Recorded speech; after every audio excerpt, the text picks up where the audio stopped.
Students, welcome to definition. আমি দেবজ্যোতি মুখার্জি। আজকের মধ্যে ফিজিক্সের আমি ফার্স্ট ক্লাস করবো। ফার্স্ট ক্লাসে তোমাদের যে প্রথম চ্যাপ্টারটা রয়েছে ইউনিট অ্যান্ড মেজারমেন্ট, তার সাথে ডাইমেনশনাল ফর্মুলা আজকে তোমাদের আমি পড়াবো। তো স্টুডেন্টস, ইউনিট অ্যান্ড মেজারমেন্ট, আমরা ইউনিট কথাটার অর্থ কি? ইউনিট কথাটার অর্থ বাংলায় আমি খুব ভালো করেই জানি, একক। সো ইউনিট পড়তে গেলে অ্যাট ফার্স্ট আমাদের কোয়ান্টিটি সম্পর্কে ধারণা আনতে হবে। কোয়ান্টিটি মিনস কি না, রাশি। রাশি সম্পর্কে ধারণা আনতে গেলে আমাদের স্টুডেন্টস আগে জানতে হবে যে আমরা কোয়ান্টিটিকে কটা ভাগে ভাগ করতে পারি। বেসিক্যালি কোয়ান্টিটিকে দু রকম ভাবে ভাগ করা যেতে পারে। একটা হচ্ছে ইউনিট অ্যান্ড মেজারমেন্টের বেসিসে, আর একটা ডিরেকশন অ্যান্ড ম্যাগনিটিউডের বেসিসে। ইউনিট অ্যান্ড মেজারমেন্টের উপর ভিত্তি করে কোয়ান্টিটিকে তিনটে ভাগে ভাগ করা যায়। একটাকে বলা হয় ফান্ডামেন্টাল কোয়ান্টিটি। ফান্ডামেন্টাল কথাটার মাধ্যমে আমরা বুঝতে পারছি fundamental or base quantity. Fundamental at first আমরা কোয়ান্টিটি মানেটা বুঝিনি। কোয়ান্টিটি কথাটার অর্থ যাকে পরিমাপ করা যায় তাকে রাশি বলা হয়, অর্থাৎ যাকে নাম্বারে এক্সপ্রেস করা যায়। Quantity is expressed in number. Okay, তো কোয়ান্টিটি মানে রাশি। রাশি দুই প্রকার হয়। অ্যাকচুয়ালি রাশি বলতে আমরা ফিজিক্যাল কোয়ান্টিটি, ভৌত রাশি। তো ফিজিক্যাল কোয়ান্টিটিকে দুটো ভাগে ভাগ করা যাচ্ছে, একটা ইউনিট অ্যান্ড মেজারমেন্টের বেসিসে আর একটা ডিরেকশন অ্যান্ড ম্যাগনিটিউডের উপর ভিত্তি করে। ইউনিট অ্যান্ড মেজারমেন্টের উপর ভিত্তি করে কোয়ান্টিটিকে তিনটে ভাগে ভাগ করা যায়। একটা ফান্ডামেন্টাল অর বেস কোয়ান্টিটি, আর একটা ডিরাইভড কোয়ান্টিটি, আর একটা সাপ্লিমেন্টারি কোয়ান্টিটি। ফান্ডামেন্টাল এবং বেস কোয়ান্টিটি কাদেরকে বলবো? ফান্ডামেন্টাল এবং বেস কোয়ান্টিটি বলতে বোঝায় যে সমস্ত ভৌত রাশি অন্য কোনো রাশির উপর ডিপেন্ড করে না, তাদেরকে ফান্ডামেন্টাল এবং বেস কোয়ান্টিটি বলতে পারে। অর্থাৎ সেই সমস্ত ভৌত রাশিগুলোকে যদি আমাদের পরিমাপ করতে হয়, সেই সমস্ত ভৌত রাশিগুলো কিন্তু অন্য কোনো রাশির উপর নির্ভর করে না। আর একটা ডেরিভড, অর্থাৎ বাংলায় যেটাকে বলা হয় লব্ধ রাশি। লব্ধ মানে কি? যেটা লাভ করা হয়েছে। কোথা থেকে লাভ করেছি আমরা? না, যে সমস্ত কোয়ান্টিটি বা যে সমস্ত রাশি ফান্ডামেন্টাল অর বেস কোয়ান্টিটি থেকে আমরা পাই, অর্থাৎ মৌলিক রাশি থেকে যেটাকে আমরা পেয়েছি সেটাকে লব্ধ রাশি বলা হয়। অর্থাৎ মৌলিক রাশির উপর বেশ করে এই ডেরিভড কোয়ান্টিটিকে পাওয়া যেতে পারে। সাপ্লিমেন্টারি কোয়ান্টিটি, না সাপ্লিমেন্টারি কোয়ান্টিটি ফান্ডামেন্টালও নয় আবার ডিরাইভড হয়। তাহলে সাপ্লিমেন্টারি কোয়ান্টিটির উদাহরণ আমি তোমাদের যেমন দিতে পারি অ্যাঙ্গেল, সলিড অ্যাঙ্গেল। ওকে,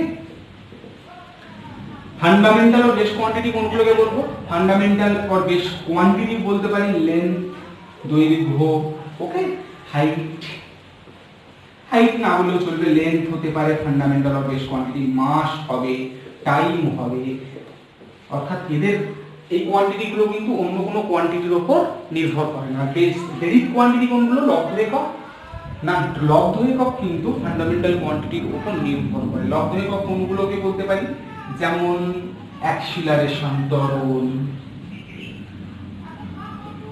যেমন তোমার ভেলোসিটি, যেমন তোমার স্পিড। এগুলো কিন্তু কি না, এগুলো ফান্ডামেন্টাল অর বেস কোয়ান্টিটির উপর নির্ভর করে। আর সাপ্লিমেন্টারি কোয়ান্টিটি কোনগুলো? অ্যাঙ্গেল এবং সলিড অ্যাঙ্গেল। তো ফান্ডামেন্টাল কোয়ান্টিটিকে পরিমাপ করার জন্য যে ইউনিটগুলো ব্যবহার করা হয়, যে এককগুলো ব্যবহার করা হয়, সেগুলোকে আমরা বলবো ফান্ডামেন্টাল ইউনিট। যেমন দৈর্ঘ্যের একক, দৈর্ঘ্যের একক মিটারও হতে পারে, সেন্টিমিটারও হতে পারে। তাহলে মিটার বা সেন্টিমিটার এগুলো কিন্তু বেস বা ফান্ডামেন্টাল ইউনিট, একক। আর লব্ধ একক বা ডিরাইভড কোয়ান্টিটিকে পরিমাপ করার জন্য যে এককগুলো ব্যবহার করা হয় সেগুলোকে বলা হয় ডিরাইভড ইউনিট। ওকে, এরপর যে জায়গাটায় আমরা যাচ্ছি, ডিরেকশন অ্যান্ড ম্যাগনিটিউড অনুযায়ী কোয়ান্টিটিকে কটা ভাগে ভাগ করে। এই জায়গাটায় মুছে দিলাম স্টুডেন্টস।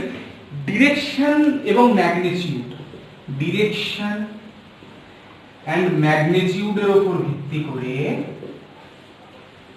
কোয়ান্টিটি দুই প্রকার হয়, একটা স্কেলার কোয়ান্টিটি আর একটা ভেক্টর কোয়ান্টিটি। স্কেলার কোয়ান্টিটি কোনগুলোকে বলবো? না, স্কেলার কোয়ান্টিটি আমরা পড়েছি, স্কেলার রাশি তাকে বলা হয় যে সমস্ত রাশির মান এবং যে সমস্ত রাশির শুধু মান আছে কিন্তু কোনো অভিমুখ নেই। স্কেলার রাশি কি রয়েছে? শুধু মান রয়েছে, অনলি ম্যাগনিটিউড রয়েছে, সেগুলোকে স্কেলার রাশি বলা হয়। যেমন কয়েকটা স্কেলার রাশির উদাহরণ আমরা দিতে পারি, যেমন এরিয়া, স্কেলার রাশি হতে পারে। ওকে, যেমন ডিস্টেন্স স্কেলার রাশি, স্পিড স্কেলার রাশি, প্রেসার স্কেলার রাশি, ওয়ার্ক, এনার্জি এগুলো কিন্তু স্কেলার রাশি। ভেক্টর রাশি কোনগুলো? না ভেক্টর রাশি দুটোই রয়েছে। কি কি রয়েছে? না ভেক্টর রাশির মানও রয়েছে অর্থাৎ ম্যাগনিটিউড রয়েছে এবং তার সাথে ডিরেকশন পর্যন্ত রয়েছে। তাহলে মান এবং অভিমুখ ভেক্টর রাশি দুটো থাকার জন্য ভেক্টর রাশিকে আমরা কয়েকটা উদাহরণ দিতে পারি। ফর এক্সাম্পল যেমন বলতে পারি ভেলোসিটি, যেমন বলতে পারি ডিসপ্লেসমেন্ট সরণ হতে পারে, পজিশন, টর্ক, এগুলো কিন্তু ভেক্টর রাশি। বেসিক্যালি স্কেলার রাশি ভেক্টর রাশি বুঝতে গেলে মান এবং অভিমুখ বলতে কি বলতে চাইছি, আমি ধরো বললাম যে রাম আমার বাড়ি থেকে 2 কিলোমিটার দূরে রয়েছে, 2 কিলোমিটার দূরে। সো আমি কি বুঝবো এই কথা থেকে? 2 কিলোমিটার দূরে মানে রাম এখানেও থাকতে পারে, এখানেও থাকতে পারে, এখানেও থাকতে পারে। এক্ষেত্রে আমি কোনো অভিমুখ বলছি বা কোনো ডিরেকশন বলেছি? বলিনি। সো এক্ষেত্রে এটা ডিসটেন্স, অর্থাৎ 2 কিলোমিটার দূরে রয়েছে। যদি আমি বলি রাম আমার বাড়ি থেকে 2 কিলোমিটার ইস্টে রয়েছে, সেক্ষেত্রে কিন্তু আমি একটা অভিমুখ বলে দিলাম যে ইস্ট, অর্থাৎ ডিরেকশন বলে দিলাম। সেক্ষেত্রে এটা হয়ে গেল কি না? ডিসপ্লেসমেন্ট। ওকে, তাহলে ডিসপ্লেসমেন্ট এবং ডিস্টেন্স স্কেলার, ডিসপ্লেসমেন্ট কিন্তু ভেক্টর রাশি। ক্লিয়ার?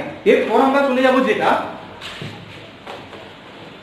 একটু আগে তোমাদের দুটো উদাহরণ আমি স্কেলার রাশি এবং ভেক্টর রাশি দিয়েছি। একটা হচ্ছে স্পিড আর একটা দিয়েছি ভেলোসিটি। স্পিড কথাটার অর্থ হচ্ছে দ্রুতি বাংলায় বলি আমরা, আর ভেলোসিটি কথাটার অর্থ হচ্ছে বেগ। এই দুটো, এটা স্কেলার রাশি আর এটা ভেক্টর রাশি। কেন? স্পিড এবং ভেলোসিটির মধ্যে কি তফাৎ আছে?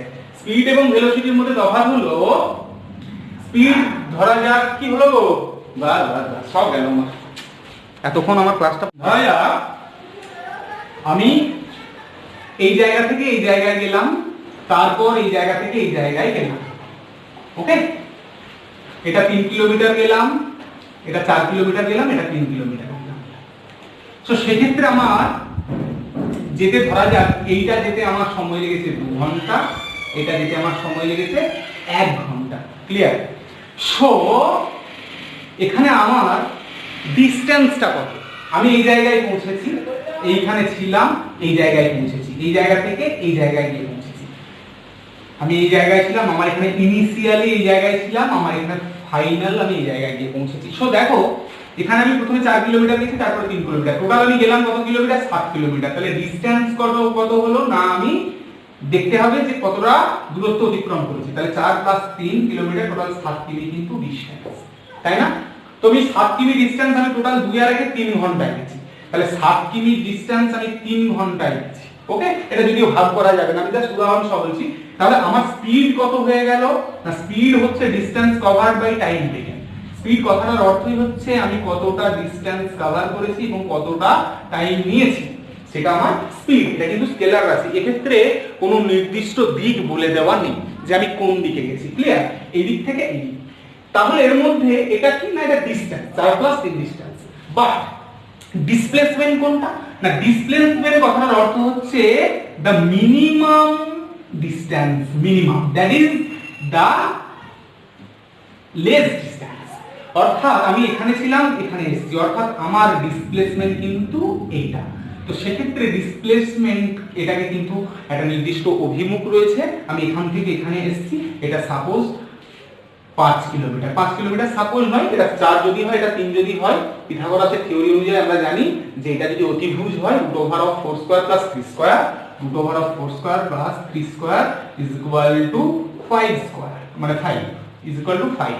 এটা 5 কিলোমিটার। তাহলে আমার ডিসপ্লেসমেন্ট কত হলো? না 5 কিলোমিটার। এটা নির্দিষ্ট একটা অভিমুখ আছে, এটাকে বলছি আমরা ডিসপ্লেসমেন্ট। অর্থাৎ এটা কি না, এটা শর্টেস্ট ডিসটেন্স আমি কভার করেছি। ইনিশিয়াল পজিশন এটা ছিল, মানে আমি আগে এখানে ছিলাম, ফাইনাল পজিশন এটা আমার হয়েছে। তাহলে ইনিশিয়াল পজিশন থেকে ফাইনাল পজিশনে আমি কতটা ডিসটেন্স, কতটা আমি ডিসপ্লেসড হয়েছি? আমি 5 কিলোমিটার ডিসপ্লেসড হয়েছি। এটা কিন্তু ডিসপ্লেসমেন্ট। তো ডিসপ্লেসমেন্ট, এবারে ভেলোসিটি কথাটার অর্থ কি?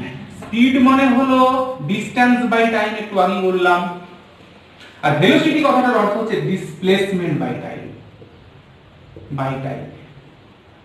তাহলে ডিসপ্লেসমেন্ট আমার কথা হচ্ছে 5 কিলোমিটার ডিসপ্লেসমেন্ট, আমার টাইম কিন্তু সেই একই লেগেছে, 2 এর আগে 3 ঘন্টা টাইম লেগেছে, তাহলে 3 ঘন্টা, 5 এর 3 কিমি পার আওয়ার, এটা কি ডিসপ্লে, এটা হলো আমার কি না ভেলোসিটি।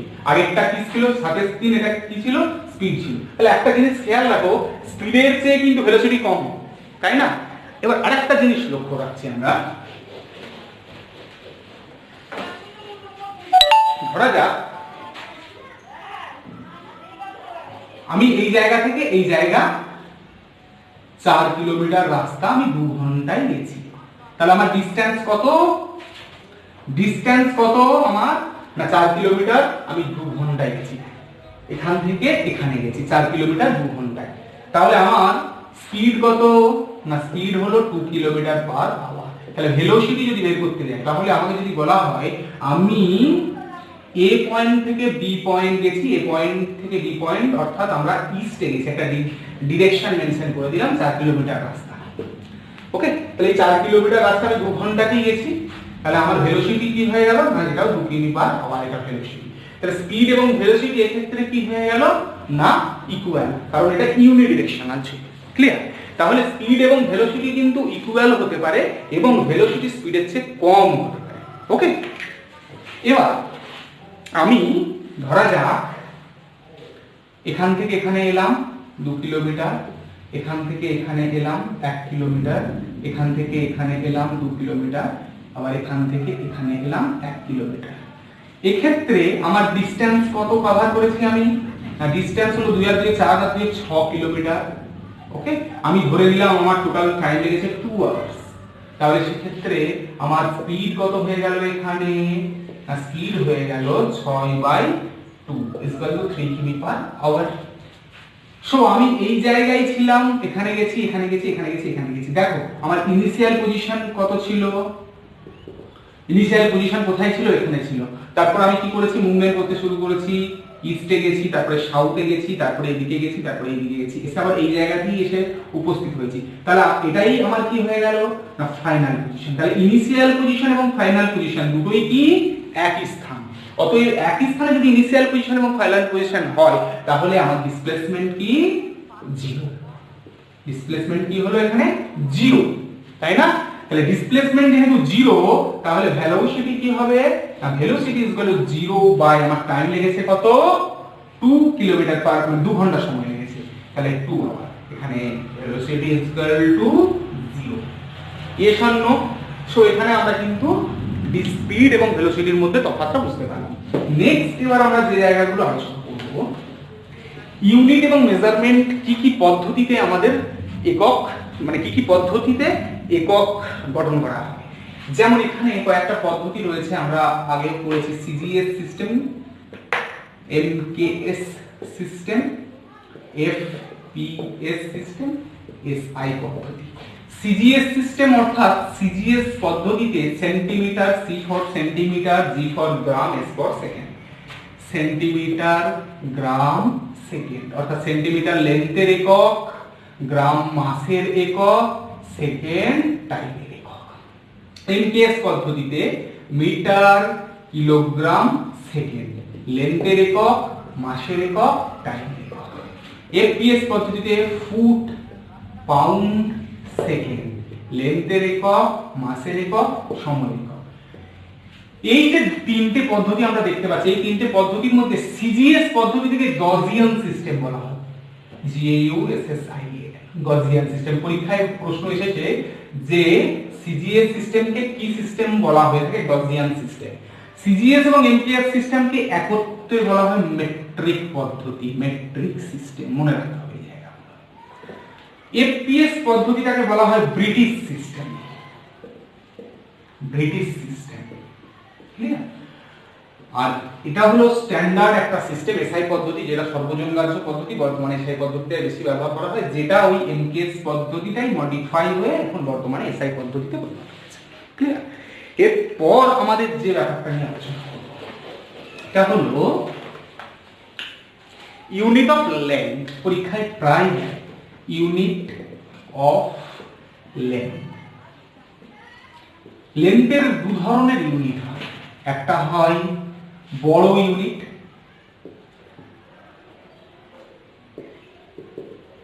বিগ বা লার্জ করতে পারি, লার্জ, আর একটা হয় স্মল ইউনিট। যেমন স্মল ইউনিট গুলো হলো যেমন angstrom, 1 angstrom is equal to 10 to the power -10 metre. অর্থাৎ অ্যাংস্ট্রমের সাথে মিটারের সম্পর্ক কি, 1 angstrom is equal to 10 to the power -10 metre. Okay, 10 to the power -10 মানে একের গায়ে 10টা শূন্য, 1 বাই একের গায়ে 10টা শূন্য, যেহেতু 10 টু দি পাওয়ার -10 আছে, -10 মানে 1 বাই একের গায়ে 10টা শূন্য মিটার। অর্থাৎ এটা কিন্তু ছোট একক দৈর্ঘ্য মাপার। আরো রয়েছে যেমন 1 ন্যানোমিটার ইজ ইকুয়াল টু, ন্যানোতে দন্তন্য রয়েছে, এটা মনে রাখার সুবিধার জন্য বলছি, 10 to the power -9 metre is equal to 1 by একের গায়ে 9টা শূন্য মিটার। 1 micron is equal to 10 to the power -6 metre. Okay, 1 fermi is equal to 10 to the power -15 metre. এই ফার্মি হলো লেন্থ মাপার সবথেকে ছোট একক, it is smallest unit, smallest unit of measuring length. এর মাধ্যমে কিন্তু অ্যাটমিক ডায়ামিটার মাপা হয়। অ্যাটমিক মানে পরমাণুর ব্যাস, atomic, ATOMIC, atomic diameter. Atomic diameter মাপা হয় ফার্মির মাধ্যমে। তোমাকে যদি একটা মিটার স্কেল দিয়ে বলা হয়, যেখানে 1 মিটার 2 মিটার করে দাগ দেওয়া আছে, যদি বলা হয় অ্যাটমিক ডায়ামিটার মাপা, তুমি মাপতে পারবে? কখনোই সম্ভব নয়। কারণ কি, মানে অ্যাটম এতটাই ক্ষুদ্রাতি ক্ষুদ্র যেটাকে আমরা চোখে দেখতে পারি না, তাহলে তার কি করে আমি ডায়ামিটার ও মিটার স্কেলে মাপবো, তাই না? তার জন্য এই ধরনের ছোট কিছু কিছু একক তৈরি করা হয়েছে, যার মাধ্যমে ক্ষুদ্রাতি ক্ষুদ্র কোনো জিনিসের ব্যাস বা ব্যাসার্ধ ইত্যাদি মাপা হয়ে থাকে। বেসিক্যালি এগুলো স্মল ইউনিট। ওকে, এবার লার্জ ইউনিটের দিকে যাব। লার্জ ইউনিট লেন্থ মাপার যেগুলো পরীক্ষায় আসে সেগুলো বলে দিই। একটা হলো 1 astronomical unit, astronomical unit. 1 astronomical unit is equal to 1.5 × 10 to the power 11 metre.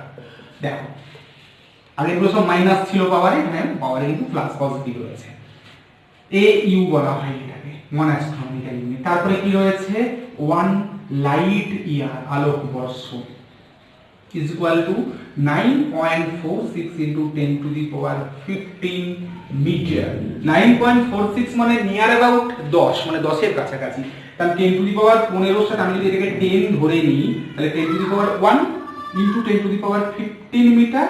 তাহলে 10 to the power 1 10 to the power 15 আমরা খুব ভালো করে জানি এটা a two the power n into a two the power m, মানে কি না দুটো বেস ইকুয়াল আছে, তাহলে a two the power n plus m হয়, পাওয়ার দুটো যোগ হয়ে যায়। সেক্ষেত্রে এখানে 10 to the power 1 10 to the power 15, তার মানে 10 টু দি পাওয়ার 16 মিটারও বলা যেতে পারে। 1 light year is equal two, clear? Next যে লার্জ ইউনিটটার কথা বলবো আমরা, সেটা হচ্ছে পারসেক।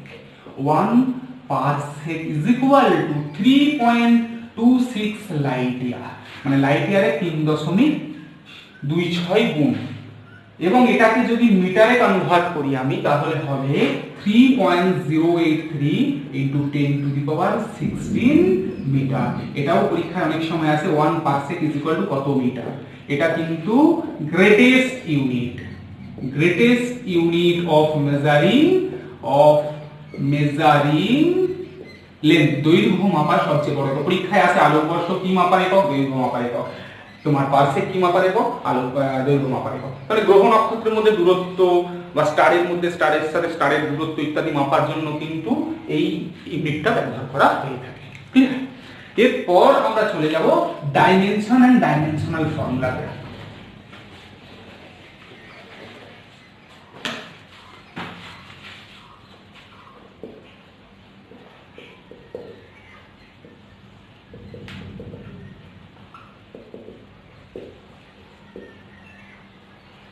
এগুলো ডাইমেনশন এবং ডাইমেনশনাল ফর্মুলা বলতে আমরা কি, সাপোজ ধরো কয়েকটা ভৌত রাশি যেমন length, mass, time,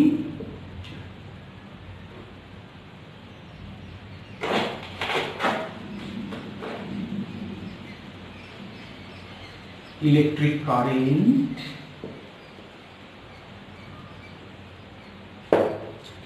Luminous intensity.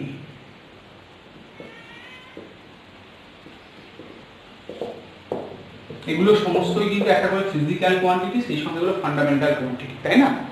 এই ফান্ডামেন্টাল যে কোয়ান্টিটি বা এগুলো বেস কোয়ান্টিটি বলা হয়, এই বেস কোয়ান্টিটির লেন্থ এর ডাইমেনশনাল ফর্মুলা যখন আমরা তৈরি করব, আমরা অলওয়েজ থার্ড ব্র্যাকেট ইউজ করব। লেন্থের dimensional formula within third bracket L, মাসের dimensional formula within third bracket M, টাইমের dimensional formula within third bracket T, electric কারেন্টের dimensional formula within third bracket A, luminous ইন্টেন্সিটির একক ক্যান্ডেলা, আলোক প্রাবল্যের একক candela within third bracket CD. Okay, তাহলে এগুলো কিন্তু আমাদের লাগবে ডাইমেনশন তৈরি করতে। তো বেসিক্যালি এই যে তিনটে ভৌত রাশি আমরা দেখতে পাচ্ছি, লেন্থ, মাস এবং টাইম, যদি লেন্থের ডাইমেনশনকে আমরা এই তিনটে ভৌত রাশি দিয়ে প্রকাশ করতে চাই, তাহলে আমরা কি করব? এখানে লেন্থ মানে লেন্থের ডাইমেনশন উইদিন থার্ড ব্র্যাকেট এল, কিন্তু এখানে এম এবং টি এর সাথে কোনো সম্পর্ক এম নেই, তাহলে m0 t0। মাসের ডাইমেনশন m, কিন্তু এল এবং টি এর সাথে এর কোনো সম্পর্ক নেই, তাহলে m0 t0। টাইমের ডাইমেনশন t, যেহেতু এর সাথে m এবং l এর কোনো সম্পর্ক নেই, m0 l0। প্রত্যেকটাকে mlt আকারে আমি প্রকাশ করে দিয়েছি। এক্ষেত্রেও তাই হবে, mlt সবই 0 হবে। ওকে, নেক্সট আমরা চলে যাব how to make a dimensional formula আমরা কিরকম ভাবে তৈরি করব। দেখো, আমি প্রথম ডাইমেনশনাল ফর্মুলা চলে এলাম, ধরো এরিয়া কথাটার অর্থ আমরা খুব ভালো করেই জানি, এরিয়া সমান দৈর্ঘ্য ইনটু প্রস্থ, that is length into breadth, তাই না? তাহলে লেন্থ ইনটু ব্রেডথ, লেন্থ কথাটার অর্থ একটা দৈর্ঘ্য, আর ব্রেডথ মানেও একটা দৈর্ঘ্য, তার একটা পরিমাপ রয়েছে দৈর্ঘ্য। দুটোরই ডাইমেনশন কিন্তু লেন্থ এবং ব্রেডথ। লেন্থটার একটা দৈর্ঘ্য, এটাও একটা দৈর্ঘ্য, so L into L, this is the dimensional formula of area L square। কিন্তু এখানে m0 হবে, t0 হবে, তাহলে এরিয়ার ডাইমেনশনাল ফর্মুলা কি হলো? L square t square. Okay, তাহলে দুটো পদ্ধতি যদি আমি একক বলি, সিজিএস পদ্ধতি এবং এসআই পদ্ধতি। সিজিএস পদ্ধতিতে m তো নেই, এখানে m নেই মানে m কে আমরা বাদ দিয়ে দিলাম, টিও নেই, দুটো 0, তাহলে আমার l এর মাথায় কি রয়েছে? 2 রয়েছে। তাহলে লেন্থের সিজিএস পদ্ধতি একক সেমি, তাহলে সেন্টিমিটার স্কয়ার, আর এসআই পদ্ধতিতে লেন্থের একক মিটার স্কয়ার। এগুলো কিন্তু এরিয়ার একক। যদি আমি তোমাদের বলি ভলিউম, তাহলে ভলিউমের ডাইমেনশনাল ফর্মুলা কি হবে? ভলিউম মানে কি জানি আমরা? না length into breadth into height. দেখ, দৈর্ঘ্য, প্রস্থ এবং উচ্চতা। তাহলে দৈর্ঘ্য তার ডাইমেনশন কি? L, প্রস্থ তার ডাইমেনশনও L, সবগুলোই L, উচ্চতা তার ডাইমেনশনও L, উচ্চতা মানে সেটাও L। ওকে, তাহলে তিনটে মিলিয়ে কি হয়ে গেল? L3। তাহলে সিজিএস পদ্ধতিতে ভলিউমের একক কি? এটা m0 t0। সিজিএস পদ্ধতিতে ভলিউমের একক কি? না, আগে দেখতে হবে সিজিএস পদ্ধতিতে লেন্থের একক কি? লেন্থের একক কি? না সেন্টিমিটার কিউব হবে তাহলে, আর এসআই পদ্ধতিতে তাহলে কি হবে? Metre cube. ক্লিয়ার হলো? এই হলো ইউনিট, এরিয়া এবং ভলিউম। নেক্সট আমরা চলে যাব স্পিড এন্ড ভেলোসিটি। স্পিড মানে আমরা কি জানি? আগেই বলেছি, স্পিড মানে distance covered by time taken, distance covered by time taken। তুমি কোন সময় কতটা ডিসটেন্স কভার করছো, এখান থেকে তুমি ওই অবধি ডিসটেন্স গেছো, তাহলে ডিসটেন্স মানে কি? লেন্থ। তাহলে ডিসটেন্সের ডাইমেনশন ডেফিনেটলি লেন্থ হবে, ডিসপ্লেসমেন্টের ডাইমেনশনও লেন্থ হবে। তাহলে distance covered L by time taken T। Yes or no? t এর পাওয়ারে 1 আছে, এর পাওয়ারে 1 রয়েছে, 1টা না লিখলেও চলবে। তাহলে এই t এর পাওয়ারে যে 1 রয়েছে এটা নিচে ছিল, এটা যখন উপরে চলে যাবে t টু দি পাওয়ার -1 হয়ে যাবে। Yes or no? তাহলে ইউনিট এবার করতে হবে, সিজিএস পদ্ধতিতে ইউনিট। আচ্ছা, এখানে দেখো স্পিডের dimension lt to the power -1, এখানে m টা কি 0, m নেই। সো সিজিএস পদ্ধতিতে লেন্থের একক কি? সিজিএস পদ্ধতিতে লেন্থের একক centimetre. t to the power -1 আছে, -1 যেহেতু পাওয়ারে আছে তাহলে আমাকে লিখতে হবে সেমি পার t। সময়ের সিজিএস পদ্ধতিতে একক কি? সেকেন্ড। এসআই পদ্ধতিতে মিটার পার সেকেন্ড। ওকে, ভেলোসিটিটাও সেম জিনিস। ভেলোসিটি কথাটার অর্থ হচ্ছে displacement by time,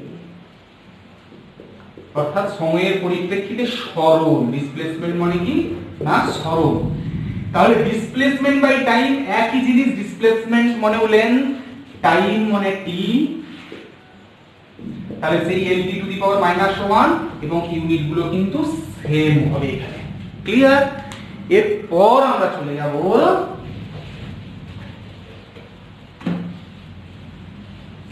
acceleration. Acceleration কথাটার অর্থ আমাদের আগে ফার্স্ট জানতে হবে। অ্যাক্সিলারেশন কথাটার অর্থ হচ্ছে ত্বরণ।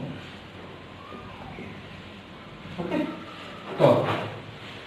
ধরো তুমি কিছুটা রাস্তা 20 কিমি পার আওয়ার বেগে গেছো, কিছুটা রাস্তা 25 কিমি পার আওয়ার বেগে গেছো। তোমার টোটাল টাইম লেগেছে যেতে ধরা যাক 1 আওয়ার, 1 ঘন্টা সময় লেগেছে।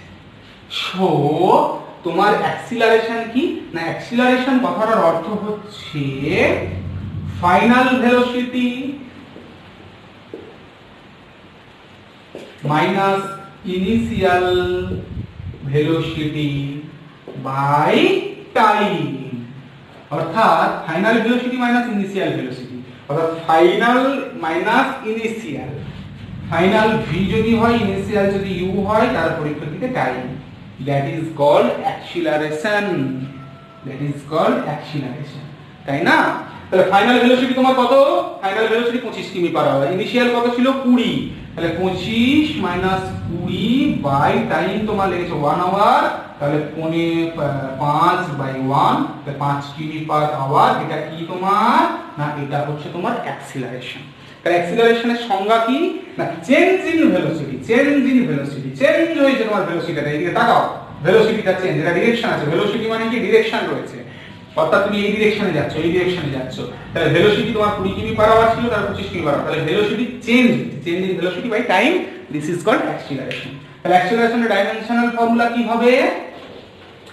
অ্যাক্সিলারেশন ইজ ইকুয়াল টু লিখতে পারি change in velocity by time. একটু আগেই ভেলোসিটির ডাইমেনশন আমরা পেয়েছি lt টু দি পাওয়ার -1, আবার একটা টাইমের dimension within third bracket t। তাহলে কি হয়ে গেল স্টুডেন্টস? t এর পাওয়ারে কি আছে? 1 আছে।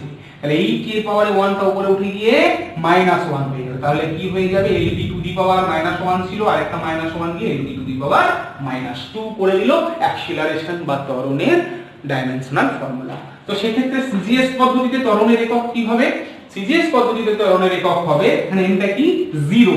ওকে, সিজিএস পদ্ধতিতে ত্বরণের একক কি? লেন্থের একক সিজিএস পদ্ধতিতে সেমি, যেহেতু t এর পাওয়ারে -2 আছে, পার সেকেন্ড স্কয়ার। ওকে, আর এসআই পদ্ধতিতে কি একক হবে? Metre per second square. প্রশ্ন এরকম আসবে যে অ্যাক্সিলারেশনের ডাইমেনশনাল ফর্মুলাতে m এর ডাইমেনশন কত? m এর ডাইমেনশন, ডাইমেনশন কথাটার অর্থ কি? পাওয়ার। ডাইমেনশন কথাটার কি অর্থ? পাওয়ার। তাহলে ডাইমেনশন m এর পাওয়ার 0।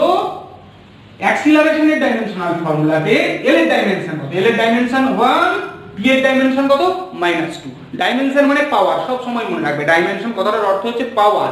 পাওয়ারটা কতটা রেইজ করলাম ওই ডিরাইভড কোয়ান্টিটি এককে ইন্ডিকেট করার জন্য বা রিপ্রেজেন্ট করার জন্য। ক্লিয়ার হয়ে গেল? তাহলে ডাইমেনশন এই হলো আমার অ্যাক্সিলারেশনের ডাইমেনশন। নেক্সট আমরা চলে আসব যে পার্টটা, সেটা হলো তোমার প্রেসার। আচ্ছা, ফোর্স, ফোর্সটা শেখাই প্রথম। ফোর্স কথাটার অর্থ হচ্ছে student mass into acceleration. Force মানে হচ্ছে ভর গুণিত ত্বরণ। তাহলে ডাইমেনশনাল ফর্মুলা তৈরি করি ফোর্সের। মাসের ডাইমেনশন m, অ্যাক্সিলারেশনের dimension lt to the power -2, তাহলে ফোর্সের ডাইমেনশন কি হয়ে গেল mlt to the power -2। Yes or no? তাহলে ফোর্সের দুটো একক আমরা তৈরি করে নিই, সিজিএস পদ্ধতিতে একক, এসআই পদ্ধতিতে একক। সিজিএস পদ্ধতি স্টুডেন্ট দেখো এখানে মাস কিন্তু পেয়েছি আমরা, তাহলে মাসের সিজিএস পদ্ধতির একক কি না গ্রাম, তাহলে গ্রাম। এল অর্থাৎ লেন্থের সিজিএস পদ্ধতিতে একক কি গ্রাম সেমি। টি এর মাথায় -2 পার সেকেন্ড স্কয়ার। এসআই পদ্ধতিতে মাসের একক কি কেজি, এসআই পদ্ধতিতে লেন্থের একক কি metre per second square. Students CGS পদ্ধতিতে গ্রাম সেমি পার সেকেন্ড স্কয়ার, এই গ্রাম সেমি পার সেকেন্ড স্কয়ার কে বলা হয় dyne, KG metre per second square এটাকে বলা হয় নিউটন। এই দুটো একক কিন্তু আমরা বেসিক্যালি ফোর্সের ক্ষেত্রে ব্যবহার করি। বলের দুটো একক আমরা বলে থাকি ডাইন সিজিএস পদ্ধতিতে, নিউটন এসআই পদ্ধতিতে। ওকে, এবার একটা জিনিস খেয়াল রাখি আমরা, what is the relationship between dyne and newton. আমরা দেখে নেব ডাইন আর নিউটনের মধ্যে কি সম্পর্ক রয়েছে। এইদিকে দেখো, ডাইন মানে কি গ্রাম সেমি পার সেকেন্ড স্কয়ার, নিউটন মানে কি KG metre per second square. আমরা এক কাজ করি, কেজিটাকে গ্রামে নিয়ে যাই, এটা 1 নিউটন। 1 নিউটন সমান কত ডাইন আমরা বের করব। 1 কেজি সমান কত গ্রাম, 1 কেজি সমান 1000 গ্রাম। 1 মিটার সমান কত সেন্টিমিটার, 100 সেন্টিমিটার পার সেকেন্ড স্কয়ার। তাহলে হলো কি না 1000 ইনটু 100, তাহলে 1 এর গায়ে 5টা শূন্য গ্রাম সেমি পার সেকেন্ড স্কয়ার, তাহলে 10 টু দি পাওয়ার 5 গ্রাম সেমি পার সেকেন্ড স্কয়ার মানে ডাইন। তাহলে 1 নিউটন সমান কত ডাইন হলো 10 টু দি পাওয়ার 5 ডাইন। এটা কিন্তু আমরা প্রায় পড়ে থাকি, প্রায় জেনে থাকি, প্রত্যেকে এলো আমরা আজকে বুঝে গেলাম। ওকে, পরীক্ষায় আছে 1 নিউটন সমান কত ডাইন। ক্লিয়ার? 10 এর গায়ে 1 এর গায়ে 5টা শূন্য মানে 10 টু দি পাওয়ার 5। 1 এর গায়ে যতগুলো শূন্য হবে 10 এর পাওয়ারে সেটাকে আমার লিখতে হবে। ওকে, নেক্সট চলে আসবো আমরা ওয়াট। ওয়াট কথাটার অর্থ কি? ওয়াট কথাটার অর্থ হচ্ছে ফোর্স ইনটু ডিসপ্লেসমেন্ট। অর্থাৎ ওয়াট কথাটার অর্থ হচ্ছে বল ইনটু সরণ। তাহলে কোনো বস্তুতে বল প্রয়োগ করলাম, তার যদি সরণ হয় সেটাই কিন্তু কাজ করা বোঝায়। ওকে, বল প্রয়োগ করলে সেটা সরণ হলে সেটা কিন্তু কাজ করা বোঝায়। ক্লিয়ার? সো দেখো স্টুডেন্ট, ফোর্সের ডাইমেনশন আমরা একটু আগেই কি পেয়েছিলাম mlt টু দি পাওয়ার -2, তার সাথে ডিসপ্লেসমেন্ট কথাটার অর্থ ডিসপ্লেসমেন্টের ডাইমেনশন কি উইদিন থার্ড ব্র্যাকেট l, তাহলে ব্যাপারটা এলো কি ml square t to the power -2। অর্থাৎ দুটো একক সিজিএস পদ্ধতিতে এবং এসআই পদ্ধতিতে, এই দুটো একক, সিজিএস পদ্ধতির এককটা কি না সিজিএস পদ্ধতিতে ভরের একক কি, ভরের একক হচ্ছে গ্রাম, সেমি square per second square. Gram সেমি পার সেকেন্ড স্কয়ার মানে কি ছিল স্টুডেন্ট? গ্রাম সেমি পার সেকেন্ড স্কয়ার মানে ছিল কি ডাইন, তার সাথে আরেকটা সেমি এসছে না, তাহলে আমরা বলতে পারি সিজিএস পদ্ধতিতে ওয়ার্কের একক ডাইন সেমি। এসআই পদ্ধতিতে KG metre square per second square. SI পদ্ধতিতে আমরা দেখেছিলাম ফোর্সের একক কি ছিল KG metre per second square, তার সাথে আবার একটা মিটার এসছে, মিটার স্কয়ার তার মানে একটা মিটার। আমরা এটাকে এরকম ভাবে লিখতে পারি KG metre per second square metre. Yes or no? তার মানে কিন্তু নিউটন মিটার। এই ডাইন সেমিকে বলা হয় আর্ক, নিউটন মিটারকে বলা হয় জুল। তাহলে সিজিএস পদ্ধতিতে কার্যের একক আর্ক, এসআই পদ্ধতিতে কার্যের একক জুল। একটা জিনিস মনে রাখবে, সিজিএস এও জি আছে আর এও জি আছে, সো সিজিএস পদ্ধতিতে কার্যের একক আর্ক। তাহলে 1 আর্ক সমান ডাইন সেন্টিমিটার। 1 জুল সমান 1 নিউটন মিটার। ক্লিয়ার এখানে? সো স্টুডেন্টস, আমাদের আরেকটা জিনিস দেখে নিতে হবে যে আর্গ এবং জুলের মধ্যে কি সম্পর্ক রয়েছে। আমি মুছে দিলাম এই জায়গাটা। আর্গ এবং জুল। আর্গ মানে কি পেয়েছি আমরা? আর্গ মানে পেয়েছি ডাইন সেমি। জুল মানে কি পেয়েছি? Newton metre. Dyne newton, newton মানে তো আমরা অলরেডি পেয়েছি 10 to the power 5 dyne. Yes or no? তাহলে ডাইনের সাথে সেন্টিমিটার, অর্থাৎ এটাকে যদি ডাইন সেমিতে পরিবর্তন করতে চাই তাহলে ডাইন আর নিউটনের মধ্যে তো আমরা একটা সম্পর্ক অলরেডি পেয়েছি, 1 নিউটন সমান 10 টু দি পাওয়ার 5 ডাইন। হ্যাঁ কি না? তাহলে 1 মিটার সমান কত সেন্টিমিটার? 1 মিটার সমান 100 সেন্টিমিটার।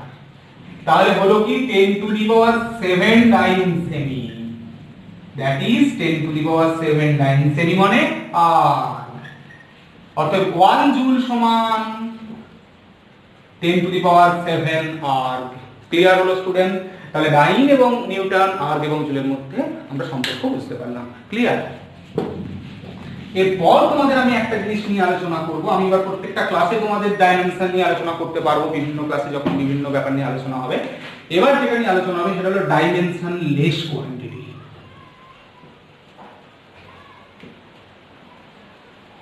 ডাইমেনশনাল লেস কোয়ান্টিটি কাকে, ডাইমেনশনাল লেস কোয়ান্টিটি কাকে বলবো না? যে যাদের ডাইমেনশন ইকুয়াল টু 1। ওকে, যেমন একটা ডাইমেনশন, কয়েকটা ডাইমেনশনাল কোয়ান্টিটির উদাহরণ দিচ্ছি। Specific gravity,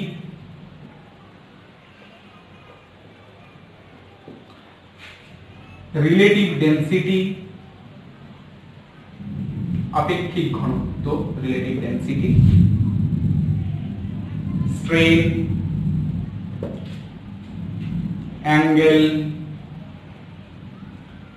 solid angle. একটা কথা মনে রাখবে, ডাইমেনশন যদি 1 হয় তাকে বলবো ডাইমেনশনলেস কোয়ান্টিটি।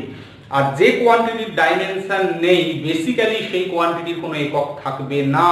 শুধুমাত্র দুটো ব্যতিক্রম, সেটা হলো অ্যাঙ্গেল এবং সলিড অ্যাঙ্গেল। যদিও এর কোনো ডাইমেনশন নেই, কিন্তু অ্যাঙ্গেল এবং সলিড অ্যাঙ্গেলের কি রয়েছে না ইউনিট রয়েছে। অ্যাঙ্গেলের ইউনিট হচ্ছে রেডিয়ান,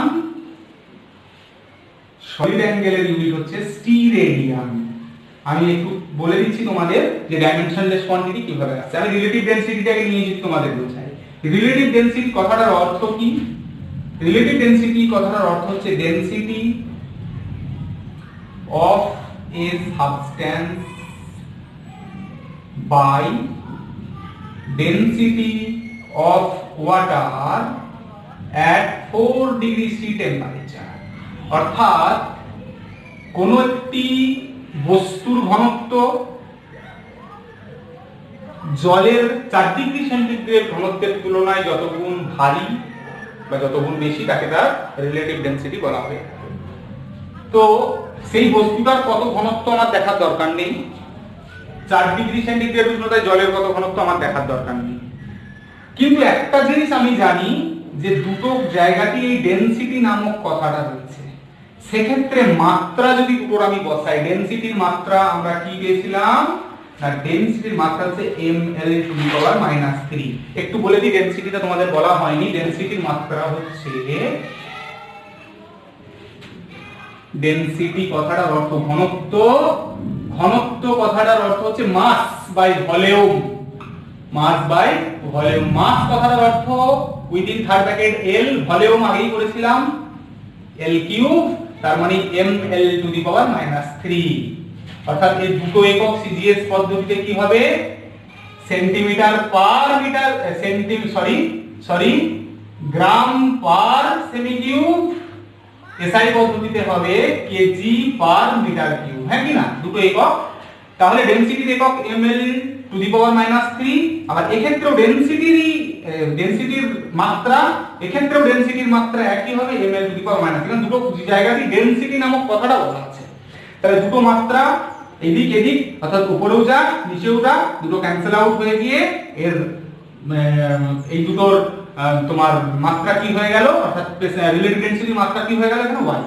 সো রিলেটিভ ডেন্সিটি কিন্তু মাত্রাহীন, ওপর নিচ ক্যান্সেল আউট হয়ে যাবে, তাহলে এটা মাত্রাহীন, মাত্রা নেই, ওই জন্য রিলেটিভ ডেন্সিটির কোনো একক নেই, সেরকম স্পেসিফিক গ্র্যাভিটি নেই, স্ট্রেন এরও নেই, কোনোটারই নেই। ক্লিয়ার? এবার আমরা চলে যাবো অ্যাঙ্গেল এবং সলিড অ্যাঙ্গেলের ক্ষেত্রে। ধরো দিস ইজ এ সার্কেল,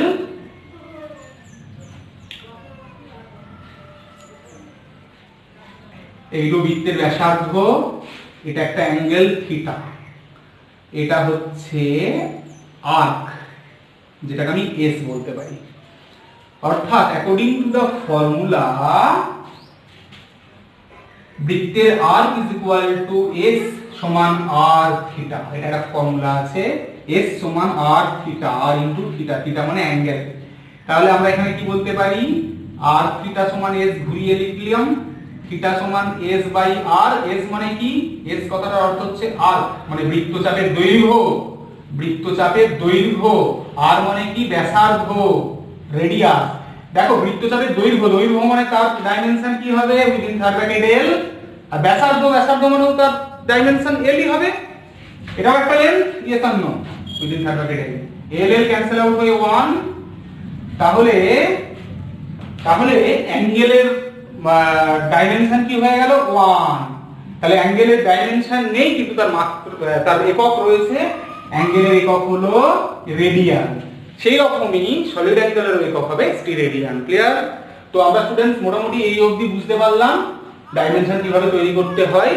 আমরা পরের ক্লাসে যখন কোনো ফিজিক্যাল কোয়ান্টিটি নিয়ে আরো আলোচনা করবো তখন তাদের ডাইমেনশন গুলো বলে দেবো, তোমাদের আরো ভালো লাগবে। তোমরা এই ভিডিওটা শেষ অবধি দেখো, এবং যারা এখনো সাবস্ক্রাইব করোনি সকলেই সাবস্ক্রাইব করে দেবে। নতুন নতুন ভিডিও পেতে হলে আমরা চ্যাপ্টার ওয়াইজ সমস্ত ক্লাস করাতে থাকবো। সেই সঙ্গে এই ভিডিওটা তোমরা লাইক, কমেন্ট এবং শেয়ার করো অন্যান্য বন্ধু বান্ধবদের মধ্যে, যাতে তারা এই ভিডিওটা থেকে উপকৃত হয়। আমি আজ এখানে এই ক্লাস কমপ্লিট করলাম। সকলকে ধন্যবাদ।